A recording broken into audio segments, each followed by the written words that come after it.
Hello, everyone.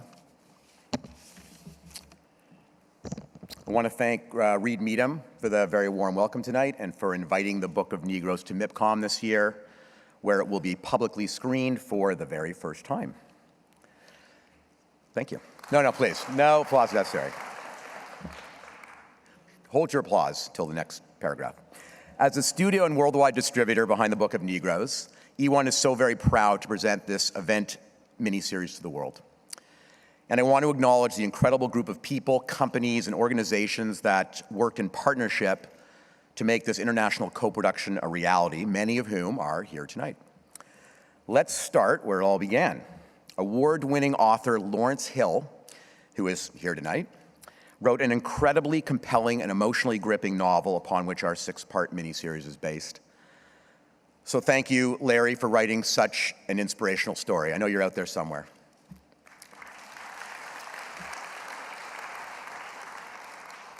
But of course, Lawrence Hill's book would have never made it to the screen without the vision, passion, and commitment of executive producers Damon de Oliveira and Clement Virgo.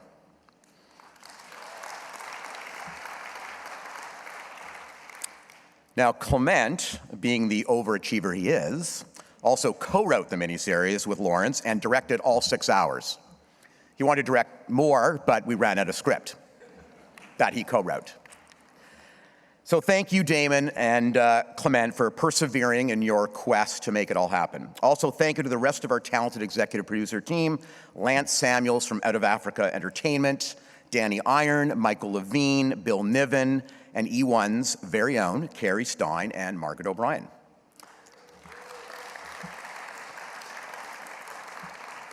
But wait, there's more. A huge thanks to our incredible broadcast partners, CBC and BET Networks, for believing and investing in this project. In particular, I want to acknowledge Heather Conway and Sally Caddo from the CBC, and Deborah Lee and Charlie Jordan Brookins from BET. We wouldn't be here tonight without your unwavering support, so thank you very much.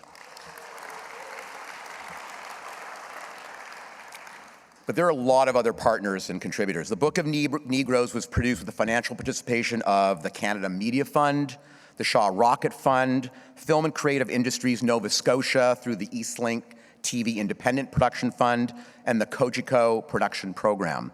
We could not have put this ambitious production together without your crucial contribution, so thank you very much. And keep it going. It's only gonna get better. Our amazing cast. As you'll witness tonight, they infuse these characters with authenticity and emotion that will leave you with a lasting connection. I guarantee it, and I also guarantee you will shed a tear or two. I will be bawling my eyes out, I guarantee it. So I'm delighted to welcome Academy Award-winning actor Cuba Gooding Jr.,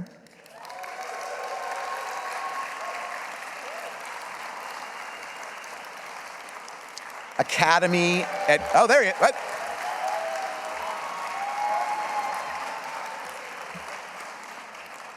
He's very shy, so try to pull him out of his shell if possible. Academy and Emmy Award-winning actor Lou Gossett Jr.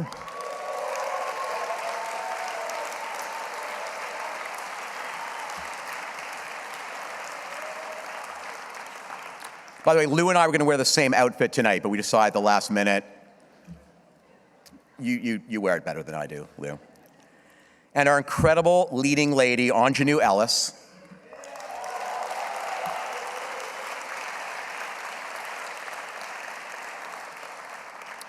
From the bottom of my heart, thank you all for your extraordinary work. It really is amazing, and I can't wait to see it up on the big screen. So, we're delighted to give you a sneak peek this evening before audiences see it early next year. Tonight, we will be premiering episode 4 with a trailer recapping episodes 1 to 3 that will precede it, and a trailer for episodes 5 and 6 that will follow. At the end of the screening, please remain in your seats. We will be joined on stage for Q&A with Lawrence Hill, who will moderate a panel consisting of Aunjanue, Cuba, Lou, Clement, and Damon. So, thank you very much, and please enjoy.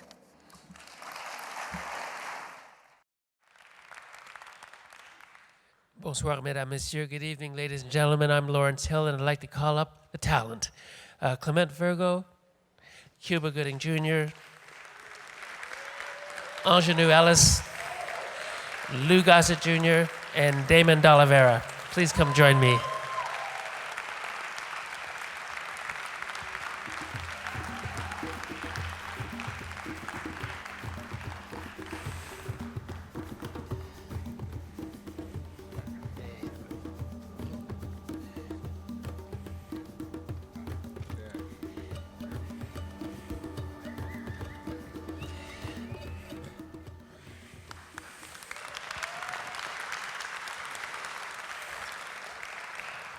Such an honor to share the stage with you.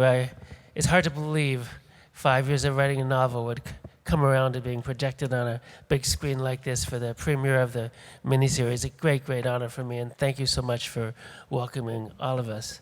We'll have a short question and answer period, and I'd like to begin by asking Clement. I mean, we've worked together for years, but this story of the creation of the Book of Negroes as a document and as a registry of an exodus of African Americans into Canada and then, of course, back to Africa. What is it that first drew you to this story and made you believe that it was something that you could construct as a miniseries? Well, first of all, I didn't want to read the book, Larry, even though you wrote a great book, simply because I didn't like the title of the book. And for a longest time, I knew about it. I knew that it won the Commonwealth Prize. It won a bunch of awards in Canada, and it also sold a million plus copies. But a friend of mine recommended the book to me and insisted that I read it. And once I did read it, I fell in love with Aminata. I fell in love with her journey. I fell in love with her being taken from Africa, being pulled and forced to walk through the jungle, arriving at the sea, being forced across the ocean, arriving in America, and her subsequent journey of trying to find her way back home. It's a very classic theme, and I was really kind of drawn to her. And she's such an interesting, compelling, dynamic woman. And I wanted to tell a story about a woman. Clement, when we first met, you playfully described the novel and what would become the miniseries as a kind of a road story. Tell us a bit about that. Well, And it's kind of what makes it kind of a global road story with a global reach. Well, when I first read the novel, and Damon and I went out to Hamilton to meet Larry, I was thinking all the way up there, you know, what can I say to him to convince him that someone, you know, an independent filmmaker to option his novel? So I said, and you asked me, well, what do you want to do with it? And I said, well, I see it as the Wizard of Oz, because that's one of my favorite films. And the Wizard of Oz is Dorothy is taken from Kansas. She's pulled through this twister, and she ends up on this road. Ends up in Oz, and ends up on this yellow brick road. And all she wants to do is get back home. And Aminata has a very similar journey. This twister of slavery sort of pulls her through, and all she wants to do is get back home and find out what happened to her family. And I thought it would, you know, it's a very universal theme. I thought it has a sense of a collective humanity, a sense of home, and I thought that the audience would connect with that. Thank you. Aunjanue, I'll skip over to you for a minute if I can. And I know that when writing the novel, I found it difficult to balance the inevitable tragedies in a story like this with a sense of humanity and hope that you want to leave a reader with. You can't crush a reader with too much pain. You have to give them a reason to keep going and to keep turning the page. How did you find it possible to inhabit the character of Aminata emotionally after all that she loses, and yet she continues to move forward and continues to have hope in life? How did you manage to step into that role and survive yourself as you acted for 66 days of filming? I didn't. Towards the end of shooting it, I think a couple people will attest I was a bit of a mess. The reason is that there became a moment when the line between Aminata and myself got very, very blurred. And I think in order to tell something like that spans so much in terms of emotions, in terms of like just physical location, you cannot decenter yourself. There's no detachment. You have to completely immerse yourself. Well, at least someone like me has to do that. And I did that, and I invited it. I just engaged. I allowed myself to feel all of that. I just went with it. Well, we sure felt it while watching you. What an honor to watch you on those sets.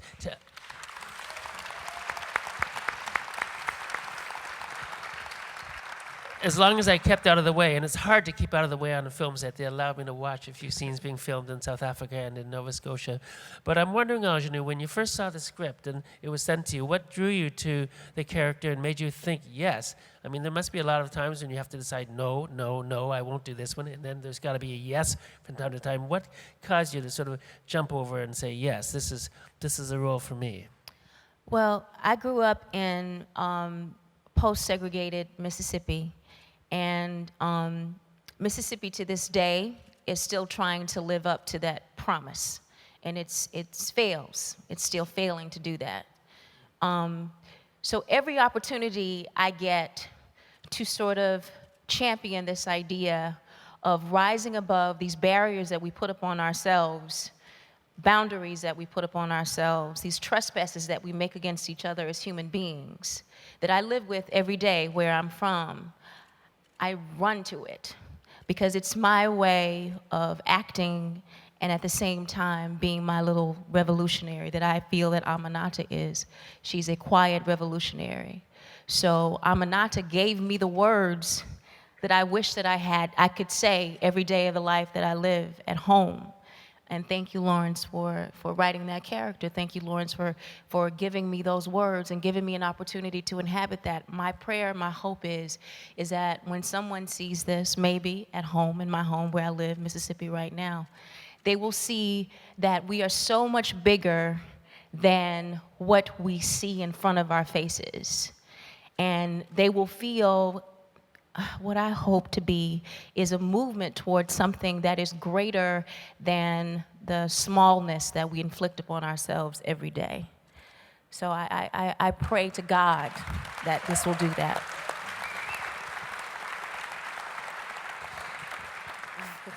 Thank you, Aunjanue.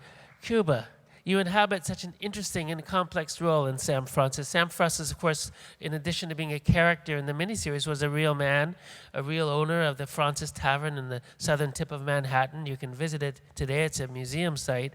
He's a very complex character. On one hand, he's surrounded by black loyalists who wish to side with the British and flee Manhattan for Nova Scotia. On the other hand, he sort of allies himself with the rebel forces and with George Washington. What drew you to the character of Sam Francis, and what made you feel that this was somebody for you to play? I have no idea. No, I'm kidding. I think it's that complexity that drew me. I think it's that conflicted thing as even African Americans, we go through certain neighborhoods, we go through certain phases in our life where we have to wear different faces. We have to appease to different people. We have different roles in society. Authority figures demand certain restraint from us and certain etiquettes that we have to, put on a certain air about us. Sometimes in life you have to either rise up to the intellectual things asked of you, or restrain your intellect in some degree to be accepted or acceptable to a certain people. And I felt that these were some of the themes that Samuel Francis was dealing with in his just basic day-to-day survival. And I thought that those complexities would be fun to play. It's funny that people may often assume that, well, if you're an African American in a certain time, you'll think the same way as every other African American. But it's cool that you play a role that really demonstrates great difference in political and social thinking between a certain set who are siding with the British and another set who are siding with the rebels. That's right. That's right. I think it is that. It's funny because Clement and I talked. It's like he's the club promoter of that time. That's how we. Yeah. Yeah, that's how we described him. He's Exactly. like P. Diddy. So. Exactly. He has to appease a lot of people all the time. So he has to, put on the different face to make things happen. Cuba, Aminata is married. But the Sam Francis can really not take his eyes off her, can he? You can't Tell us about restrain that. all this romance in one man. You know what I'm saying? Sometimes it's hard to look upon. Oh, I'm sorry. That's all I'll say about that. Mr. Lou Gossett. Well, thank you. I was just going to turn to Mr. Lou Yes, Gossett. of Thank you course. so much, Lou, for you. joining us. And of course, it's amazing to think that on stage we have a man who played fiddler in Roots. And you fast forward several generations, is now playing in the Book of Negroes. And of course, Roots had such a galvanizing influence on the psyche of people around the world, and allowed them to believe that they could research and open up their own genealogy. It really transformed the thinking of people around the world. Tell us about your decision to inhabit the role of Daddy Moses, who's a leader of his people, a spiritual leader of his people in Birchtown, Nova Scotia, and then in Freetown, Sierra Leone. It's very propitious to be, it's called a troika. It started with Roots, and having done that historical miniseries, which was a history of television, where the producers really didn't think it was going to be a hit. So they put it on in 5 to 6 straight days, and they closed their eyes and did that. They didn't think that the South would buy it, and you see what happened. So now that's a tattoo, a wonderful, remarkable tattoo for American television. And then I got the good fortune of doing, before the movie, the audiobook of 12 Years a Slave. So now I understood that dynamic, and that dynamic was really, could not have been Roots, because people were not prepared for this kind of story. And then the film came out, and it really, the ironic scene that you have and that I saw today was the difference between the African-American slave and the British slave. Ironically, 12 Years a Slave was done by the British, the African British, the Steve McQueens, etc., and the Academy Awards were done by them. And now, the Troika, the Book of Negroes. The Book of Negroes, very informative and brilliantly written and brilliantly researched. Who would not want to say yes to participate in this kind of family? And to show up on a set after having done all of this, to see this young lady and others so committed. You just get pulled in. And what a great character, Moses. God couldn't have written a better script, guys. Hello. Yeah, hello. Lou, Daddy Moses was a real man. Yeah. He came from the United States. He came up to settle in Nova Scotia after the Revolutionary War, and then he travels to Sierra Leone to found the colony of Freetown. He's moving around the world, as are all the black loyalists. Does that aspect of the sort of the global migration of people of African descent, the way they're moving around the world, sort of on a milk run from country to country to country, does that appeal to you as you try to It appeals to me step into the story? 100%. I think what seems to happen is we do it cycles. I think animals go in cycles, human beings go in cycles. And now the cycle today, very fortunately, is us going back to our roots. We're going back in cycles. We're meeting each other once again. We're approaching those particular characters and problems that maybe we bypassed, and now all of a sudden here we are again going back to deal with that. So I think we all need to go back to basics, like Daddy Moses says, for the salvation of the planet. And I think it's necessary for us not to think so much about money and war and our differences, but our commonalities, so that we can join together in what we learned to save this very planet. Nothing else is important. So money is not as important as our companions, our companionship. Those characters in the Book of Negroes are great examples of that. That great character, Mr. Chapman. It's wonderful to see those characters, which is true story. We need those true stories, those characters. The Daddy Moses, the characters like Aminata. We need those, hopefully this series will light a fire in you and you spread the word that we need more of that for the salvation of this planet and mankind. May I have one last thing? My last day of work in Nova Scotia, I told the crew and the cast, and they had no idea what I was saying. I said, you have no idea what miracle you've made. And they looked at me like they didn't know what I was talking about. But they were white South Africans, black South Africans, British, Canadian, Nova Scotians, Americans, all working together with nothing that separated them to make this one thing. And I said, you realize that you guys doing history. Here's my prayer that what you've created here can be replicated around the world, because you've proven a point to me, this old, jaded person, that it's possible for you to get together with a labor of love. And they had no idea that they were doing that. They looked at each other again and said, wow, look what we've done. So all this stuff that we read about, all this politician stuff, out the window. Out the window. We really need one another to make this planet better for our children. Thank you. You ain't so jaded, Lou. You ain't so jaded at all. Damon D'Oliveira, executive producer and good friend, along with Clement. What a journey it's been to work with you so closely for 4 or 5 years, meeting regularly to hatch this plan. And Lou was talking about the international reach of this. Tell us a bit about what it took and what vision led you to think that it would be possible to mount an international co-production involving South Africa and Canada, and involving investors and actors from all over the world, shooting all over the world. Tell us a bit about that process. Well, I believe, I believe in God. Other people believe in Allah, you know. But it's the same story. We get challenged on a daily basis. And we have to survive those challenges in our personal life and in us as a people. So now there is a challenge to get BET, CBC, South Africa, United States, Viacom, all together in a package. And on paper, it looks impossible. You know, it looks impossible for someone from Mississippi to be a movie star. I mean, all of these things are challenges, and we get them daily in our life.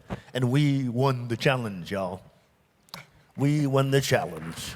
And Damon, as executive producer, what was it like for you to cobble that together and to excite people around the world as actors, as investors, as producers? Well, I have to say it's actually Canadian Thanksgiving today, so happy Thanksgiving to all the Canadians in the audience. I have a lot of thanks to give, because a show like this, you couldn't make it without true partnerships. And this is a show that started with a partnership in Canada with the CBC. It progressed to a partnership with Entertainment One, and then with BET Networks in the United States. From there, you know, I guess the underlying partnership was with yourself. This was an international co-production made between South Africa and Canada. Our South African partner is out of Africa, Lance Samuels, who I think is here. You know, it really was built one piece at a time. I think our original vision for this was as a feature film. When we first started talking about this, Larry, Clement, and myself would meet in our office around this wooden table, and we'd sort of, you know, just work away at the story. And we took it out to market, and we realized very quickly that the scope of this story was actually better served in long-form television. And I think what we realized is also that maybe the world was shifting towards that, and this story could actually get financed on television way easier than as a feature film. And you know, it was through the building of those partnerships that we were actually, you know, able to bring it to fruition. There are so many ways to tell the black story. There are so many black stories. What was it about this particular story that struck you as unique and global and unusual in its approach, something that would be new for an audience? It hadn't been done before. You know, I read the book. Like Clement, I had a little bit of resistance to the title. It took me about 2 years to get to it. I couldn't put it down when I read it. And for me, it was the character of Aminata. She is fierce. She is a survivor. She's a character who embodied hope. And I have trouble getting through books. I have like 7 books, each of which I've read like 10 pages. This book I couldn't put down. And I think it was the character of Aminata that took me through it. And also, there's 2 more nations, Guyana and Jamaica, that need to be added to that list. Add you know, them to the top. as a young kid who migrated from Guyana to Canada at the same age as Aminata, I think the story of migration is something I've always been drawn to as a producer. And that was the narrative for me that just pulled me along in this story. I should add parenthetically that although Damon and I didn't meet until we began to work together about 5 years ago, Damon actually acted aloud on CBC Radio 15 episodes from my first novel, which was read by about 10 people, called Some Great Thing. And so we met through this joint project without meeting in person, like some 15 or so years ago when Damon read these parts all on the radio. It was So meant to be, Larry. It was, yes. Let me finish by asking again, Aunjanue, you did something very unusual and quite beautiful for me to watch on the set, and that is that, of course, there are two Aminatas in this production. There's the young girl who's abducted at the age of, when she's just entering puberty, and then you come in as Aminata is entering womanhood. It must have been quite something for you to work with and encourage and sort of be a figure, a supporting figure to the younger Aminata playing the young girl. What was that like for you? What's Shaylin's last name? Shaylin Pierre Dixon. Shaylin Pierre Dixon plays Aminata when she is 11 years old, and you asked what was it like playing, I guess, a mentor towards her. I mean, Shaylin, if you ever get a chance to meet this young lady, I hope you do. She is light in the world. So just being in her presence was a gift for me. So it's easy. She was easy to be around. She's absolutely receptive. She wanted to do a great job. She wanted to, like I did, not let anyone down. And she came to work with that vision and with that desire and with that zeal every day. So I don't know what she, if I helped her at all. But I think we had a partnership. We never actually worked together, but I think we did have a partnership, a spiritual partnership in that way. Clement, why don't we finish off with you, since you're the director of this ship, this miniseries. I don't think I've ever seen anybody in my life work as hard as I watched you work over these 66-some days of filming in South Africa, Nova Scotia, and Hamilton, Ontario. How did you manage to summon that energy every day on those sets? I wake up and I work out every day, Larry. Try to keep in, but seriously, it's I felt a certain amount of responsibility. Well, you acquitted yourself wonderfully. Yeah, to you, I felt a certain amount of responsibility to the novel, to everyone. Well, I felt it. Thank you. Thank you so much, ladies and gentlemen. Thank you.